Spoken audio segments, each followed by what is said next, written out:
தமிழ் சினிமாவில் நடிகர் ரஜினிகாந்துக்கு கமர்ஷியல் ரீதியா ஹிட் கொடுத்து காலத்துக்கும் மறக்க முடியாத படமா அமைஞ்சதுதான் பாட்ஷா. இந்த படத்தை வீரப்பன் தயாரிச்சிருந்தாரு. இந்த படத்துடைய 100வது நாள் விழா நடந்துச்சு. அந்த மேடையில நடிகர் ரஜினிகாந்த் பேசும்போது தமிழ்நாட்டுல வெடிகுண்டு கலாச்சாரம் அதிகமாயிருச்சு அப்படிங்கிற ஒரு விஷயத்த பேசினாரு. இது அப்போ முதலமைச்சரா இருந்த ஜெயலலிதாவுக்கு பெரும் கோபத்தை உருவாக்குச்சு. அமைச்சரா இருந்த வீரப்பனுடைய பதவியும் பறிப்போச்சு. நடிகர் ரஜினிகாந்த் பேசின இந்த வெடிகுண்டு கலாச்சாரத்துடைய பின்னணி என்ன? இந்த ஒரு விஷயம் எப்படி ரஜினிகாந்த் ஜெயலலிதாவுக்கு எதிராக திருப்பிச்சு? யார் இந்த வீரப்பன்?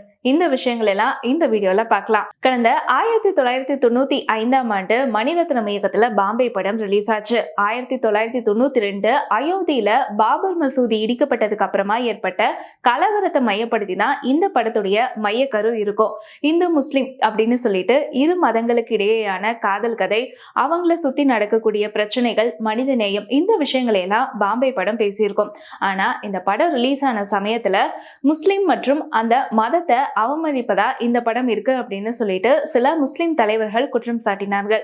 இதனால இந்து முஸ்லிம் அப்படின்னு சொல்லிட்டு இரு மதங்களுக்கிடையே பிரச்சனையை ஏற்படுத்தக்கூடிய விதமா இந்த படம் அமைஞ்சிருக்கு அப்படின்னு சொல்லிட்டு சில சமூக விரோதிகள் இயக்குனர் மணிரத்னத்துடைய வீட்டுல வெடிகுண்ட வீசினாங்க.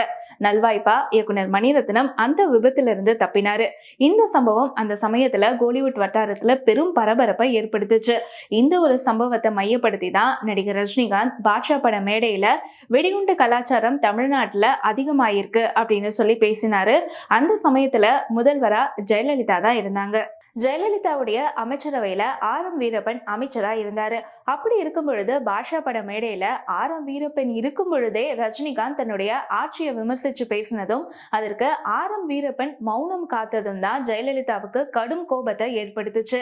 என்னுடைய ஆட்சியை பத்தி நீங்க மேடையில இருக்கும் பொழுதே ரஜினிகாந்த் விமர்சிச்சு பேசுறாரு, ஆனா அதற்கு நீங்க எப்படி மௌனமா இருந்தீங்க அப்படிங்கிற கேள்வியை முன் வச்சு வீரப்பனுடைய அமைச்சர் பதவியை பறிச்சாங்க ஜெயலலிதா. இந்த ஒரு விஷயம் ரஜினிகாந்துக்கு கடும் அதிர்ச்சியை அந்த சமயத்துல ஏற்படுத்துச்சு. தன்னுடைய பேச்சால ஒருத்தருக்கு, அதுவும் தன்னுடைய நெருங்கிய நண்பருக்கு அமைச்சர் பதவி பறிப்போயிருச்சு அப்படிங்கிற குற்ற உணர்ச்சியில வீரப்பனுக்கு தொலைபேசியில் அழைத்து பேசியிருக்காரு ரஜினிகாந்த். ஆனா இந்த விஷயத்த வீரப்பன் பெருசுபடுத்தல, பெருந்தன்மையா விட்டுட்டாரு அப்படின்னு சொல்லிட்டு வீரப்பனை பற்றிய டாக்குமெண்ட்ரியில ரஜினிகாந்த் இந்த ஒரு விஷயத்த பகிர்ந்திருக்காரு. இது மட்டும் இல்லாம அந்த சமயத்துல ஜெயலலிதாவை நான் எதிர்த்து பேசுறதுக்கு பல காரணங்கள் இருந்தாலும் இந்த ஒரு விஷயம் முக்கியமான காரணம். வீரப்பனுடைய பதவி அந்த சமயத்துல பறிக்கப்பட்டது என்னுடைய மனசுல ஆறாத வடுவா அமைஞ்சது அப்படின்னு சொல்லிட்டு இந்த டாக்குமெண்ட்ரியில பேசியிருக்காரு ரஜினிகாந்த். சரி, யார் இந்த வீரப்பன்?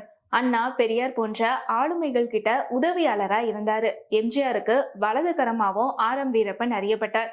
ஜெயலலிதாவுடைய அமைச்சரவையில அமைச்சரா இருந்து திமுகவுக்கும் தன்னுடைய ஆதரவை கொடுத்தாரு. இளம் வயதிலேயே கலைத்துறையில வீரப்பனுக்கு ஆர்வம் இருந்துச்சு. பெரியார் அறிமுகம் பின்னால கிடைச்சு அவருக்கு உதவியாளர் ஆனாரு. அதுக்கப்புறமா எம்ஜிஆர் அறிமுகத்தால நாடகத்துறையிலிருந்து திரைத்துறையில கால் பதிச்சாரு.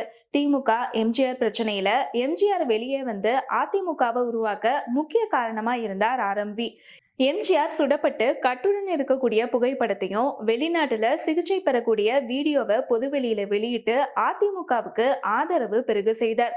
எம்ஜிஆர் ஜெயலலிதா அமைச்சரவைகள்ல மொத்தம் 5 முறை அமைச்சரா இருந்திருக்காரு. 1996ஆம் ஆண்டு சட்டப்பேரவை தேர்தலின் போது திமுகவோட கூட்டணி அமைச்சார். தொடர்ந்து கருணாநிதிக்கும் மு.க.ஸ்டாலினுக்கும் ஆதரவு கொடுத்து வந்தாரு முதுமை காரணமா அரசியல் வாழ்க்கையிலிருந்தும் பொது வாழ்க்கையிலிருந்தும் கொஞ்சம் கொஞ்சமா விலகினாரு. இந்த நிலையில உடல்நிலை சரியில்லாம கடந்த ஆண்டு ஏப்ரல் 9ஆம் தேதி இந்த உலகத்தை விட்டே மறைஞ்சாரு. அவருடைய 1ஆம் ஆண்டு நினைவு தினத்தை ஒட்டிதான் இப்போ டாக்குமெண்ட்ரி வெளியிட இருக்காங்க. இதுலதான் ரஜினிகாந்த் பேசி இருக்கக்கூடிய பேச்சு மறுபடியும் பரபரப்பை ஏற்படுத்தி இருக்கு.